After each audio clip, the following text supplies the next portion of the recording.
Hi everyone, in this video I'm going to show you a replay of mine where I play as Uppbeat against French on Dry Arabia, which is the most open map that we have right now in the game. I'll just pause the replay a moment for a brief introduction, telling you my game plan and the situation. So on this map, generally, if your opponent is being aggressive with military, you should match him, right? You should make your own military or at least multiple outposts to defend yourself. Since the map is super open, and there's also the problem that you don't have many resources around your base, right? I have one stone depot, one gold vein, and then the other golds are pretty far away. Also, the wood lines are not that big, right? They're kind of medium-sized wood lines.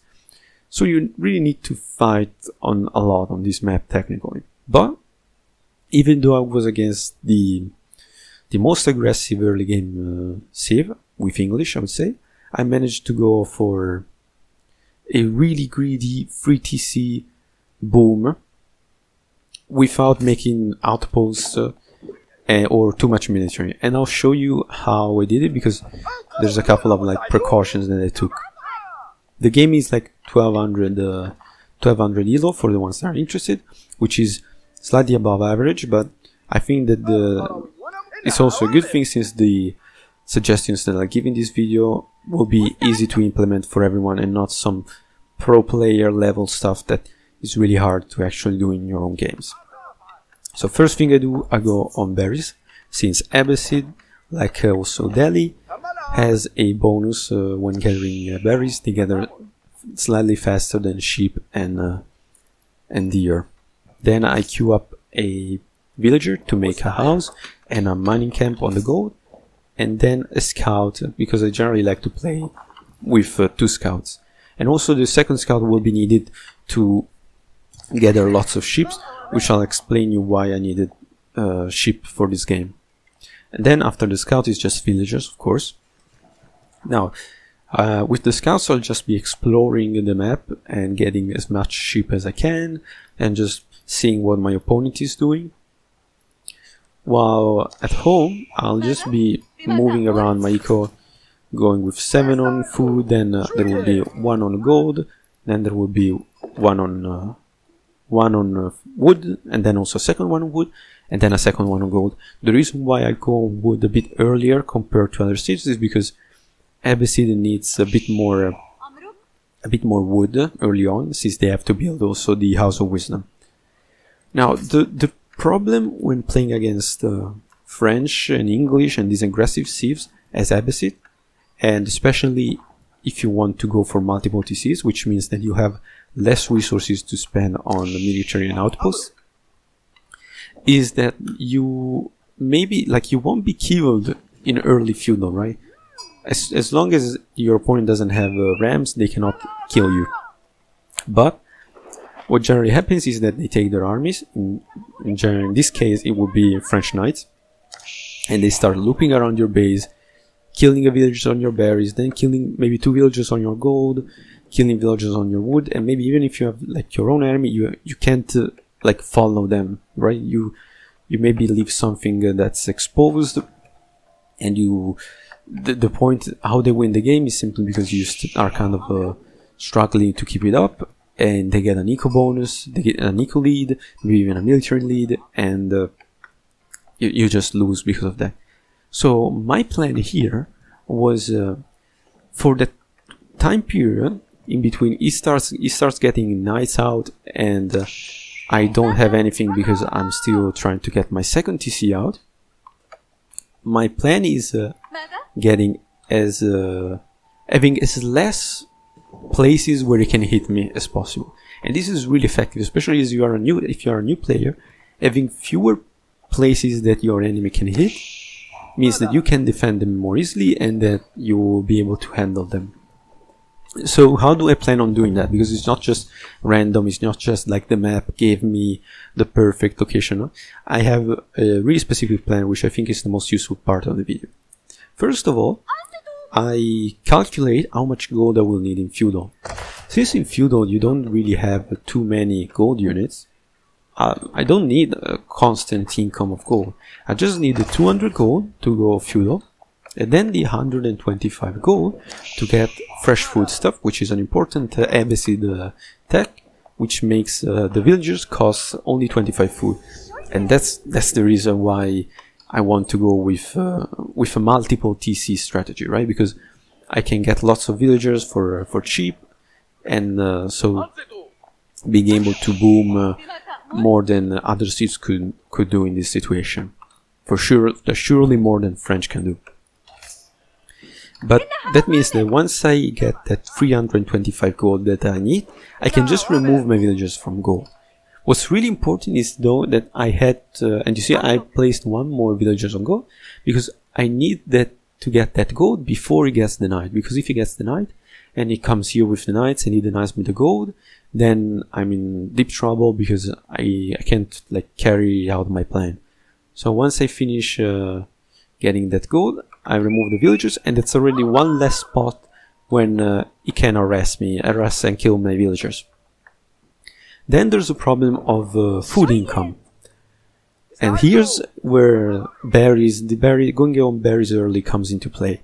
Not only you get them faster, but if I were to leave the villagers here on berries, he would be able to come here with his knights and kill them. But since I didn't use the sheep early, I still have lots of sheep, and also because I have 2 scouts, I have more sheep than I would have had with only 1. And once I see that he's sending the knights on my base, I can just move the villagers back from the berries to the sheep, and they'll be safe under the TC, and I'll have no problem. He cannot deny me my food income, which means that I'll be able to spend villagers regardless of what happens. Then, in this case, the wood line happened to be safe, right? It was pretty close to the town center. Otherwise, you just have to build like an outpost and sacrifice that 100 of wood. But here you see that there's something missing. I need a stone to get multiple TC. But if I were to go over here or over here, this is absolutely terrible, but over here, I would need either an outpost, or he would be able to come here with his knights and snipe my villagers. But so I decided to go on this one, because some people overestimate their opponent.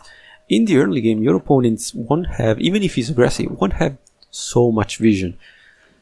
He cannot control your whole base, and also like the resources that are like more far away in the map.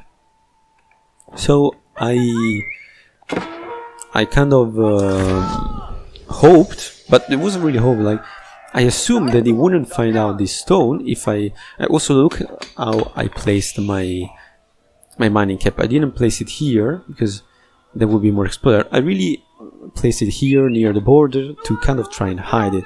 So this is not just for stone. If you're against someone that's really trying to raid you and arrest you, you can consider sending your villagers really far off where your opponent wouldn't assume there are villagers there. Like, I don't know, you need to take wood, you can go like take wood over here, for example. This is just to show you like an example with the map that I had at that point. And you probably, of course, don't send your whole villagers, because if you lose them, you will lose the game. But you can sneak some villagers to get like a steady supply of resources that will not be found out by your opponent, at least in the earlier stages of the game. And this is how it looks once he gets knights in my base. So he went feudal before me, he already has knights here, and he scouted my berries and he scouted my gold. He's going straight on berries, expecting like, yeah, boy, we're getting that easy kill. But no, that's not gonna happen, because here there's nothing. He sees my villagers on the town center, he tries to dive them, but I'm already here, and that's another advantage of having your villagers on sheep.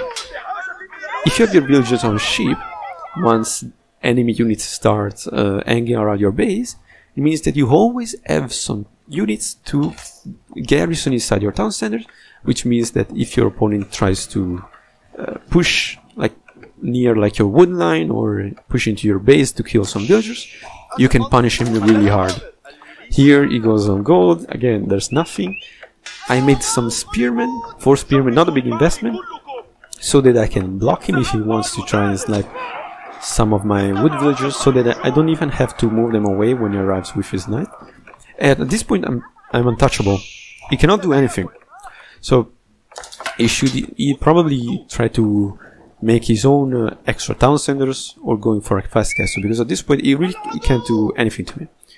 But here comes the problems. Since I had the villagers on stone, we are at minute 7 and I'm already doing my town center.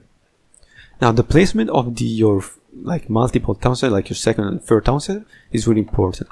Third, my priority here was getting back my gold, because now he was in control of my gold because he could like attack it and stuff.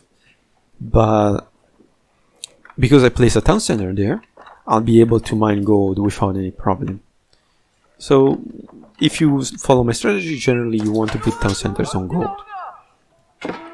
Now I still have my second scout over here. Again, just reminding you, if you want to go with multiple scouts, they can be useful once you finish taking ship to give you info. Again, it tries to go over here, but no, my stone is not there.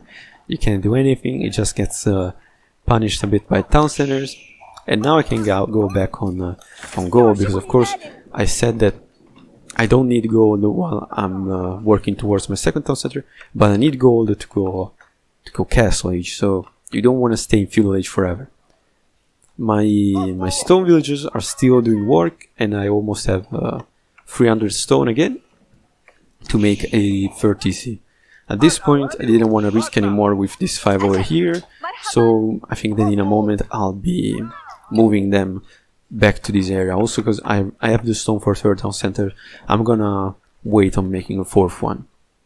Because if you go too deep into your boom in feudal age, so like with 4 or 5 town centers you get upgrades and stuff, then you would risk your opponent getting too much time in castle age while you're still in feudal, and he gets siege and he kills you. Here I forgot to get wheelbarrow earlier. This is a tech that you should probably get as soon as you manage to go back on gold, even as early as you can, because it's a really good eco tech. While the others, I generally wait.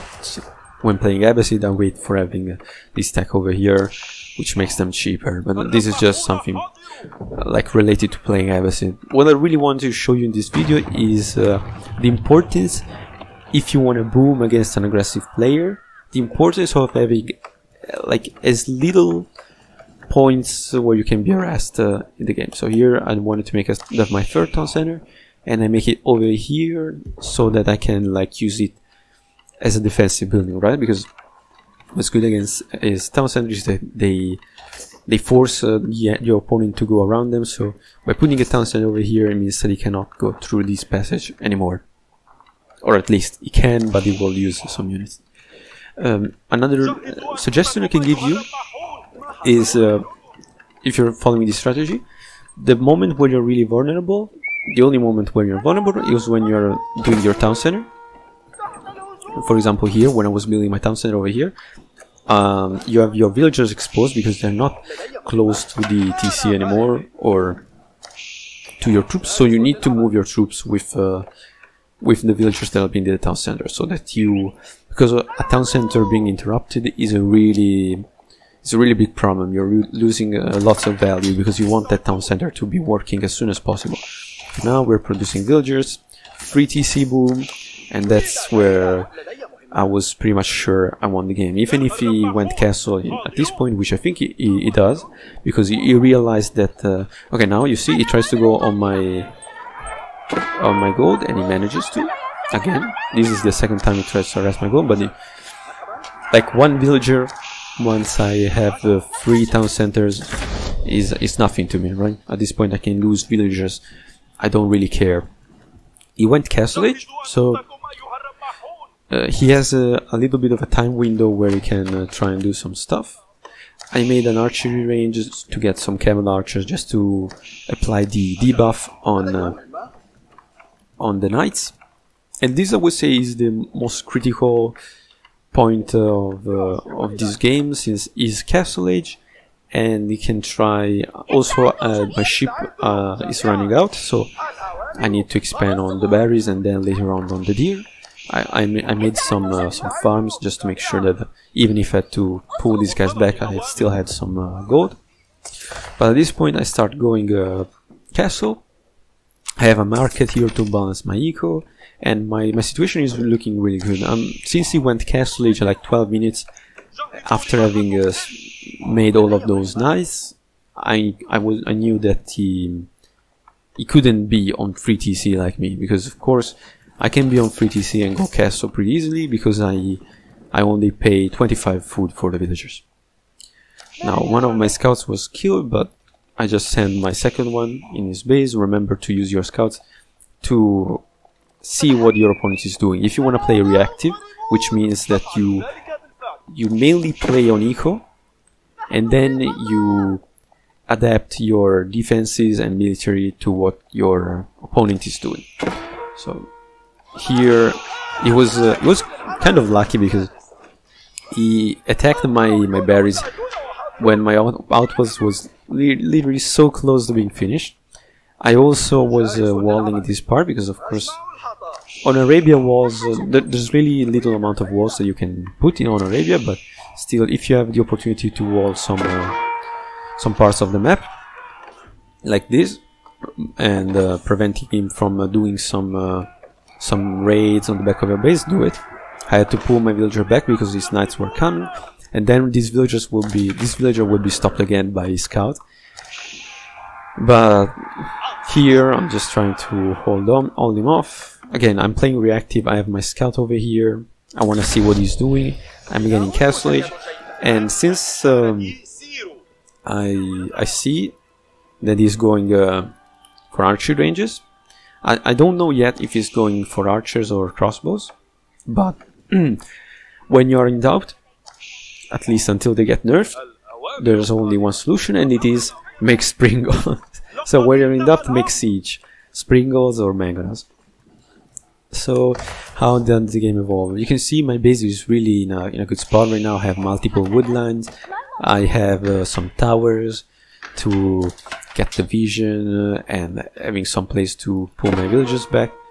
Yeah, here's was the scout that stopped my wall from going up. I just sent a couple of camel archers, and well, here a mistake that I did was not getting this.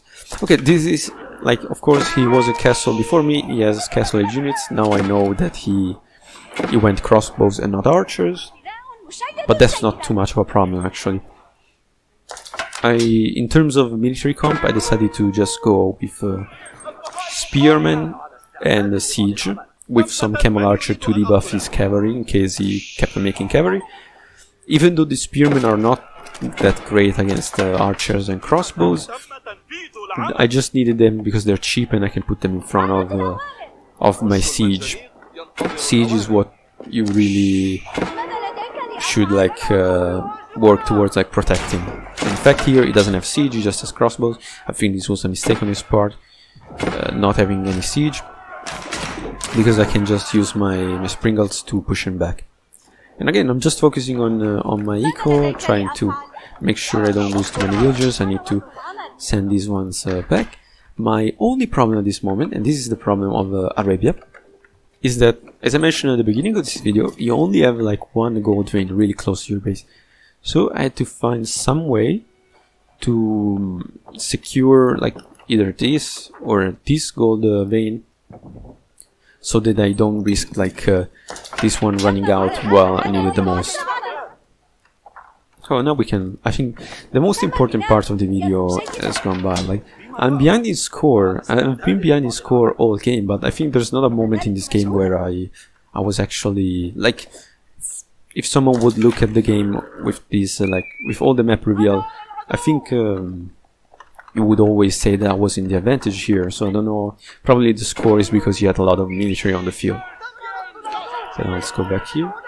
Here I just sent one villager to make the town center because I forgot to send more. But what's important here to show you is that as I said, I needed to secure these gold veins, and so I decided to just place town centers, right? Since it doesn't hurt having more town centers because they can produce villagers, even if I was already at 81 eco with 3 TCs working, but they're good because if I were to just put the mining camp over here and maybe a tower, it would be able to like harass my gold with knights, with crossbows. I really didn't want to bother with that, so I just placed some town centers there and dealt with it this way. I'm making now mangonels. Mangonels have been buffed in the latest patch, and they're really good against group of units. So this guy just grouped the crossbows, and that was really good. At this point, I'm just trying to follow his crossbow over here, and I'm making another town center. Again, same TC working the same way here, just to secure the gold vein, and also by making a forward TC like this. Let's say, of course, this TC is exposed, but I think it was good because if he arrives over here with his army, of course I'd rather have him harass and attack this TC rather than freezing my whole eco here in the front of my base, where I also have my production buildings and stuff. Still, I keep making siege with Abbasid, and I didn't mention that one reason why it's not that bad to go Castle Age later than your opponent with Abbasid. So you go for a late Castle Age. You generally fear that you may receive his army harassing. You may have the problem that he gets siege before you, but since you can make siege weapons with your infantry with Abbasid, you really don't have to worry too much about that. As soon as you get to Castle Age, you can start making a couple of Springles and Mangonels and match the potential siege that your opponent has done. In my case, my opponent didn't do any siege, so it was even better. I had the siege advantage, and my fights were really smooth. Just gonna show you my income per minute. Now it's not even comparable, right? It's not on food. Why? Probably ran out of food to get. But yeah, I don't know what he's doing. At this point, he was probably gonna surrender. But at this point, the game was pretty much won. This guy with the relic is not supposed to be there. It's just because I used the select all units command. But again, I have siege. But what's most important is that I have all the resources I need to make this army. Even if I lose all my army here, I can just spam some production buildings and go back again. But I don't lose this fight, even though my spearmen decide to do whatever they want. And I was okay, now he will surrender, so you won't be able to see anything more. But if you're interested in knowing what the plan was to continue this game, in case he didn't surrender, was just to make outposts here and there, like in these places over here. I was making one in the front to get some more vision, being able to expand even more, and just finishing up making my villages. I think I wasn't producing at this moment, which I should have been. And yeah, just taking relics, going imp. I was going imp at this point, and once I would have gone imp, I would have just gotten bombers, men at arms, bootcamp tech, and just the upgrades, all the upgrades I needed to finish him off. So this was the conclusion of the replay. I hope you can like put in practice some of the strategies that I used in this game, especially on protecting your eco, and let me know if you found this useful and you would like to see some more of these replays. And thank you for watching the video.